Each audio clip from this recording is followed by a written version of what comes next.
সকলে অতীতের সকল ভুল ভ্রান্তি ভুলে গিয়ে আমরা যদি একসাথে কাজ করি, ইনশাল্লাহ এই তুরাগ সহ সারা ঢাকা 18 আসন থেকে ধানের শিখর পারি।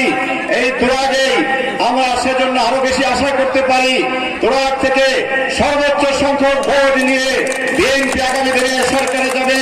আমাদের আছেন জাহাঙ্গীর রাজনীতি, আমরা ইতিমধ্যে আমাদের প্রার্থী সহ আমাদের সদস্য সচিব মুস্তাফা জামান সাহেব সহ আমরা একটি পরিচ্ছন্ন সুন্দর ঢাকা 18 আসন আমরা গড়ব, যেখানে সুন্দর একটি সমাজ আমরা নির্মাণ করব।